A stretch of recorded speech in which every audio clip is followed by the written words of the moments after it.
আসসালামু আলাইকুম। এটিএন বাংলার গ্রামগঞ্জের খবরে সবাইকে স্বাগত জানাচ্ছি নাবিলা রহমান। শুরুতেই সংবাদ শিরোনাম। সরকারের নির্বাহী আদেশে আগামীকালের মধ্যে নিষিদ্ধ হচ্ছে জামাত শিবির।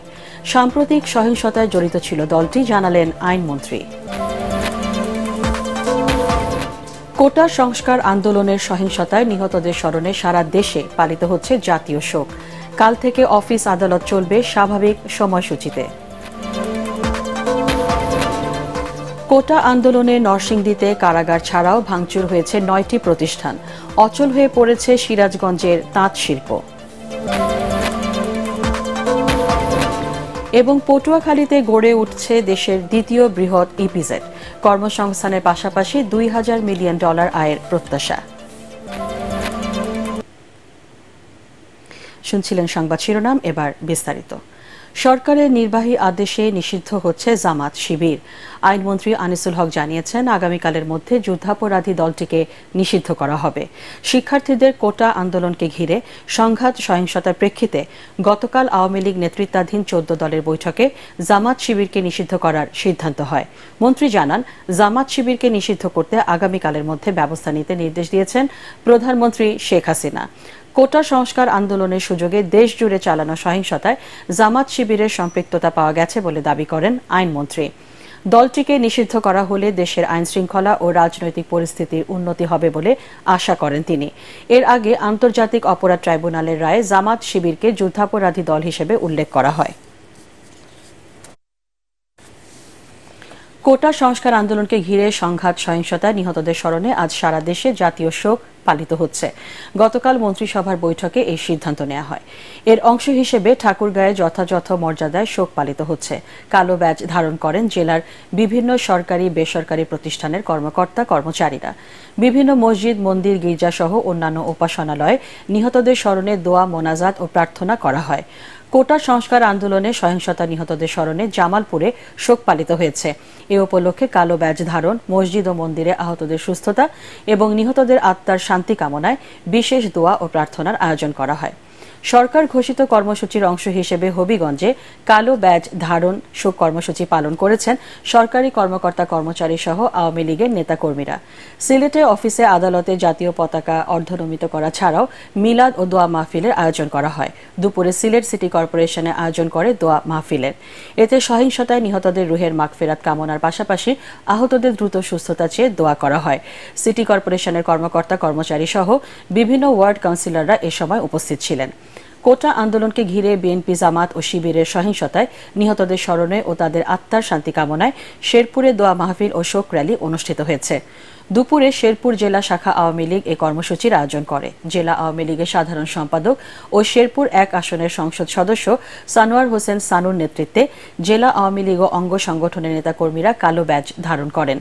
জেলা পরিষদ চেয়ারম্যান হুমায়ুন কবির রুমান, সদর উপজেলার আওয়ামী লীগের সভাপতি ও সদর উপজেলা চেয়ারম্যান রফিকুল ইসলাম, জেলা মহিলা আওয়ামী লীগের সভাপতি শামসুন নাহার কামাল ও জেলা যুবলীগ সভাপতি হাবিবুর রহমান হাবিব কর্মসূচিতে উপস্থিত ছিলেন।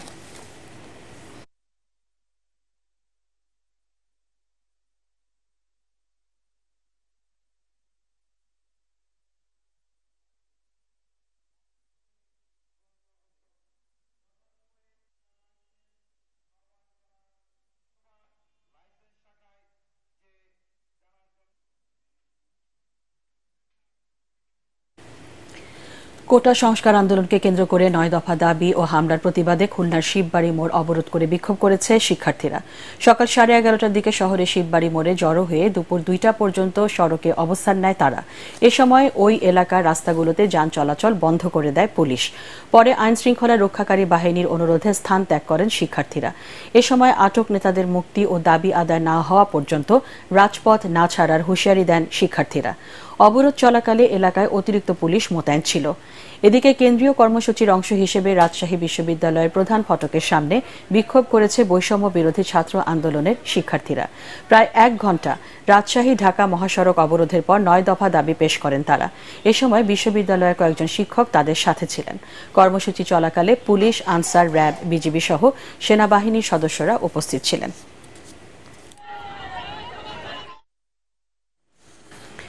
সারা দেশে শিক্ষার্থী হত্যা, নিপীড়ন ও হয়রানির ঘটনায় এবং সরকার ঘোষিত শোক প্রত্যাখ্যান করে প্রতিবাদ র্যালি ও সংহতি সমাবেশ করেছেন জাহাঙ্গীরনগর বিশ্ববিদ্যালয়ের আন্দোলনরত শিক্ষক শিক্ষার্থীরা। দুপুরে মুখে লাল কাপড় বেঁধে ক্যাম্পাসে প্রতিবাদ র্যালি বের করেন তারা। র্যালিটি ক্যাম্পাসের বিভিন্ন সড়ক প্রদক্ষিণ করে শহীদ মিনারের সামনে গিয়ে শেষ হয়। পরে এক সমাবেশে আন্দোলনরত শিক্ষকরা বলেন, এখনও শিক্ষার্থীদের ওপর হয়রানি ও নির্যাতন চালানো হচ্ছে। ডিবি কার্যালয়ে বসিয়ে বিবৃতি দেওয়ানো সহ সব ধরনের নোংরা পন্থা অবলম্বন করছে সরকার। তদন্ত করে সারা দেশে হত্যার সাথে জড়িতদের বিচারের পাশাপাশি দ্রুত ক্যাম্পাস খুলে দেওয়ার আহ্বান জানান তারা। এদিকে বৈষম্য বিরোধী ছাত্র আন্দোলনের কর্মসূচির অংশ হিসেবে হবিগঞ্জ শহরের বিকেজেসি সরকারি বালিকা উচ্চ বিদ্যালয়, সরকারি বৃন্দাবন কলেজ, সরকারি মহিলা কলেজ ও হবিগঞ্জ শচীন্দ্র কলেজ সহ বিভিন্ন কলেজের মেয়ে শিক্ষার্থীরা চোখে মুখে লাল কাপড় বেঁধে প্রতিবাদ কর্মসূচিতে অংশ নেয়।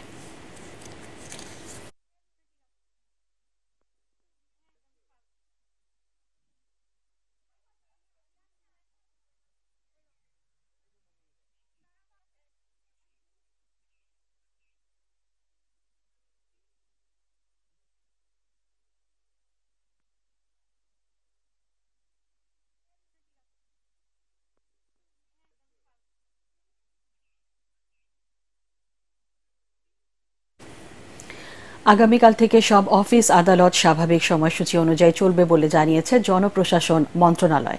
মন্ত্রণালয়ের এক বিজ্ঞপ্তিতে এ তথ্য জানানো হয়েছে। এতে বলা হয়েছে, আগামীকাল 31 জুলাই থেকে সব অফিস স্বাভাবিক সময় অনুযায়ী সকাল 9টা থেকে বিকেল 5টা পর্যন্ত চলবে। এদিকে বাংলাদেশ ব্যাংক জানিয়েছে, ব্যাংক লেনদেন হবে সকাল 10টা থেকে বিকাল 4টা পর্যন্ত, শেয়ার বাজার দুপুর 2টা 20 মিনিট পর্যন্ত। কোটা সংস্কার আন্দোলনকে ঘিরে সহিংসতার ঘটনায় উদ্ভূত পরিস্থিতিতে গত সপ্তাহে কারফিউ জারির পাশাপাশি 3 দিন সাধারণ ছুটি ঘোষণা করা হয়। পরে ধীরে ধীরে পরিস্থিতি স্বাভাবিক হতে শুরু করায় সময় কমিয়ে দেওয়া হয় অফিস আদালত। গত রোববার থেকে অফিস চলে সকাল 9টা থেকে বিকেল 3টা পর্যন্ত।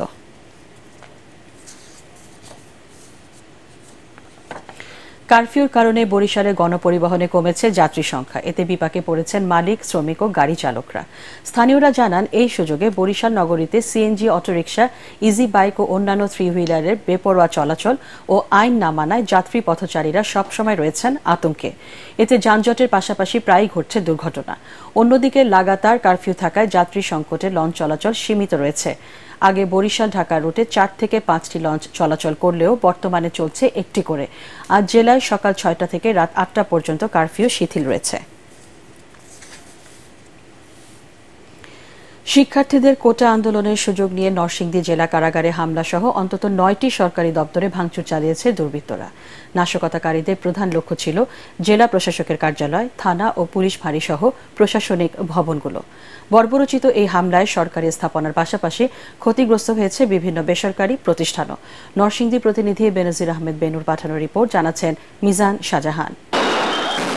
গত 19 জুলাই দুর্বৃত্তদের হামলায় ভীতিকর পরিবেশ সৃষ্টি হয় নরসিংদীতে।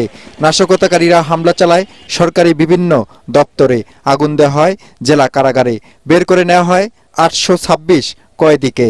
জেলা পরিষদ, হটাকলা হাইওয়ে থানা, পাঁচদোনা পুলিশ ফাঁড়ি ও মুক্তিযোদ্ধা কমপ্লেক্স, মেহেরপাড়া ইউনিয়ন পরিষদ ভবন, মাধবদী পৌরসভা কার্যালয় ও ডাকঘর, কৃষি বিপণন কার্যালয় সহ বেশ কয়েকটি সরকারি স্থাপনায় হামলা চালিয়ে আতঙ্ক সৃষ্টি করে নাশকতাকারীরা।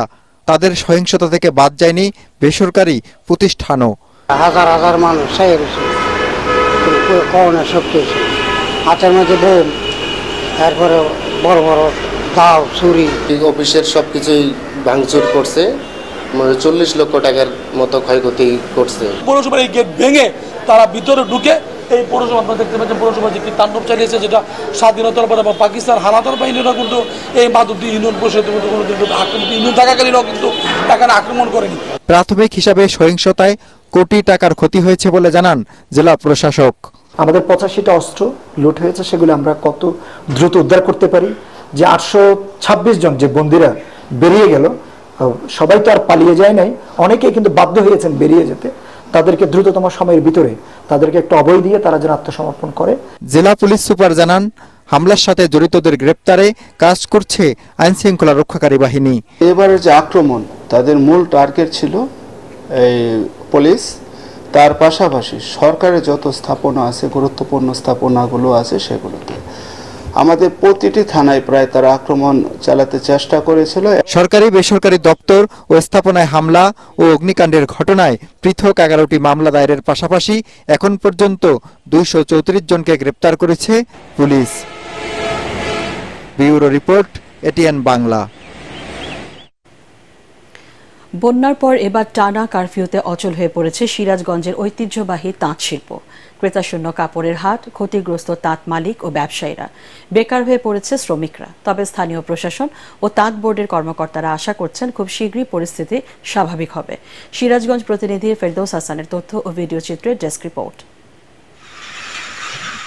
এবারের বন্যায় তাঁত কারখানায় পানি ওঠায় টানা 2 সপ্তাহ বন্ধ থাকে সিরাজগঞ্জের তাঁত শিল্প।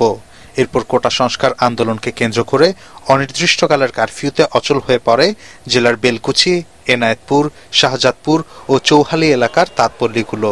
ক্রেতাশূন্য হয়ে পড়েছে ঐতিহ্যবাহী সোহাগপুর, এনায়েতপুর ও শাহজাদপুরের কাপড়ের হাট।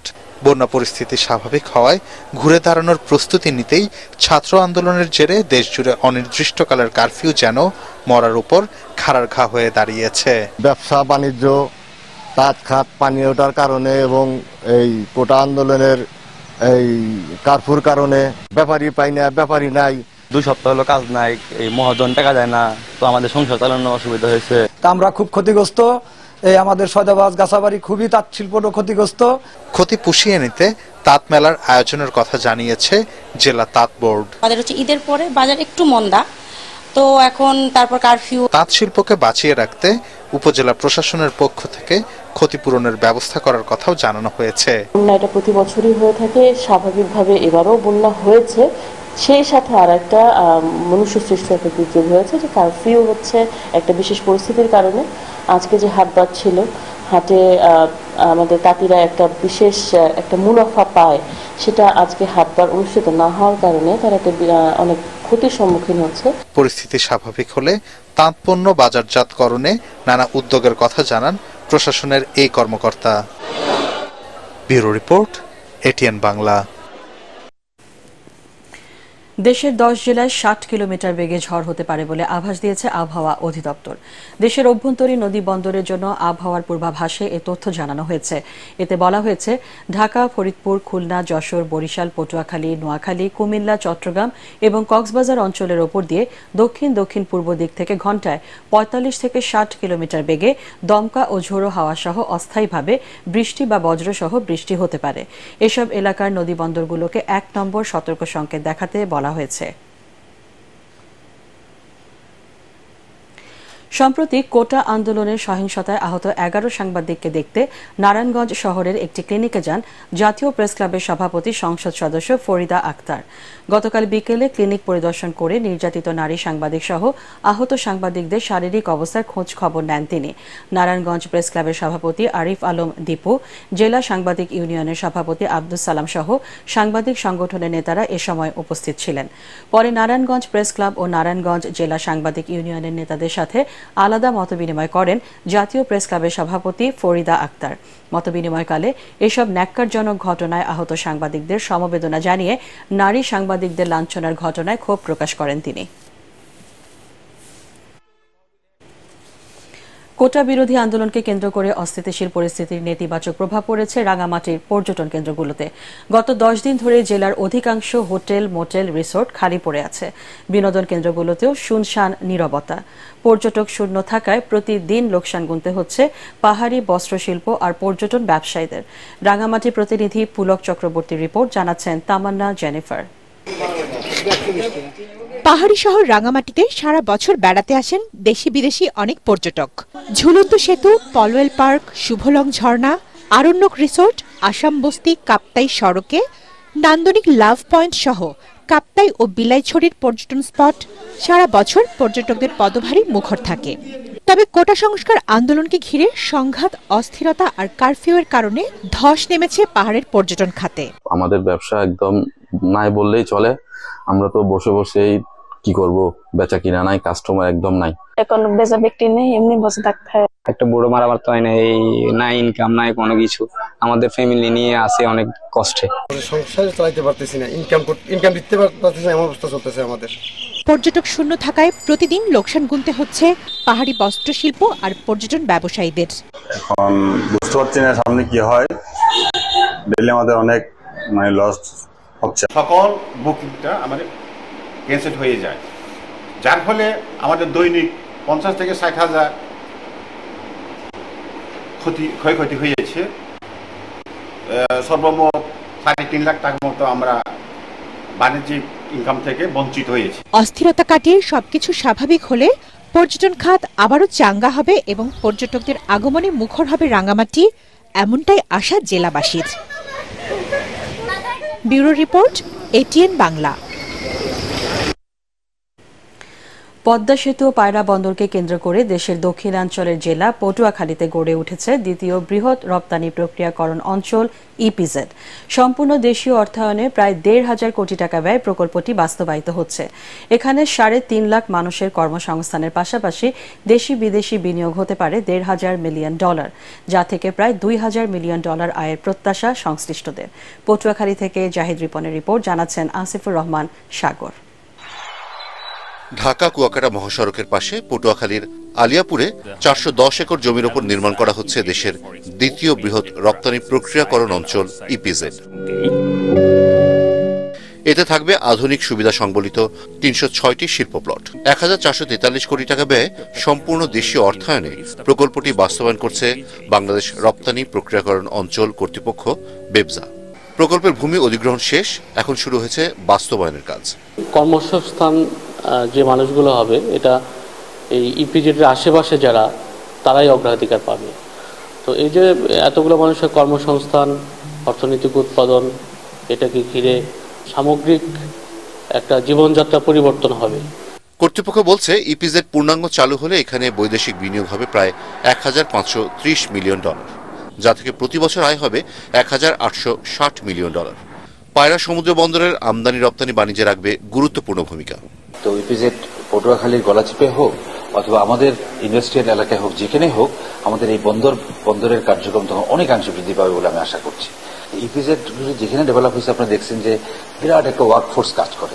এই ওয়ার্কফোর্সের একটা যদি হয়, আমাদের এখানে আর্থসামাজিক অবস্থা অনেকভাবে উন্নতি হবে। পূর্ণাঙ্গভাবে ইপিজেড চালু হলে প্রায় 3.5 লাখ মানুষের কর্মসংস্থানও সৃষ্টি হবে এখানে। Bureau report, ATN Bangla. সারা দেশে শুরু হয়েছে জাতীয় মৎস্য সপ্তাহ। এ উপলক্ষে নড়াইলে সাংবাদিকদের সাথে মতবিনিময় সভা অনুষ্ঠিত হয়েছে। দুপুরে জেলা মৎস্য অফিসারের কার্যালয়ে অনুষ্ঠিত সভায় মৎস্য সপ্তাহের নানা কর্মসূচি নিয়ে ব্রিফিং করেন জেলা মৎস্য অফিসার HM বদরুজ্জামান। 7 দিনব্যাপী কর্মসূচিতে রয়েছে মাছের পোনা অবমুক্তকরণ, জেলা পর্যায়ে শ্রেষ্ঠ মৎস্য চাষীদের মাঝে পুরস্কার বিতরণ সহ অন্যান্য অনুষ্ঠান। আজ থেকে 5 আগস্ট পর্যন্ত চলবে জাতীয় মৎস্য সপ্তাহ। কুমিল্লায় পরকীয়া প্রেমে বাধা দেয় ইয়াসিন মিয়া হত্যা মামলায় একজনের মৃত্যুদণ্ড, অপরজনকে যাবজ্জীবন সাজা দিয়েছে আদালত। একই সঙ্গে যাবজ্জীবন দণ্ডপ্রাপ্ত সেলিম মিয়াকে 20,000 টাকা জরিমানা করা হয়েছে। দুপুরে জেলার অতিরিক্ত জেলা ও দায়রা জজ তৃতীয় আদালতের বিচারক রোজিনা খান এর রায় দেন। রায়ের সময় দণ্ডপ্রাপ্তরা আদালতে উপস্থিত ছিলেন। 2020 সালের 18 মে রাতে কুমিল্লা সদর দক্ষিণ উপজেলার ফকিরমুড়া গ্রামে ছুরিকাঘাতে ইয়াসিন মিয়া নিহত হন। লক্ষ্মীপুরের রামগতিতে সালিশ বৈঠককে কেন্দ্র করে প্রতিপক্ষের হামলায় নুরুন নবী মাস্টার নামে একজন নিহত হয়েছেন। এই ঘটনায় আহত হয়েছে আরও 5 জন। দুপুরে রামগতি উপজেলার রামদয়াল বাজারে এই ঘটনা ঘটে। পরে নিহতদের লাশ উদ্ধার করে ময়না তদন্তের জন্য লক্ষ্মীপুর সদর হাসপাতাল মর্গে পাঠানো হয়। আহতদের রামগতি উপজেলা স্বাস্থ্য কমপ্লেক্সে ভর্তি করা হয়েছে। এই ঘটনায় 2 জনকে আটক করেছে পুলিশ। পরবর্তী সংবাদ দেখার আমন্ত্রণ জানিয়ে এখনকার মতো শেষ করছি গ্রামগঞ্জের খবর। এটিএন বাংলা সংবাদ ইউটিউবে দেখতে ব্রাউজ করুন youtube/ATN Bangla News।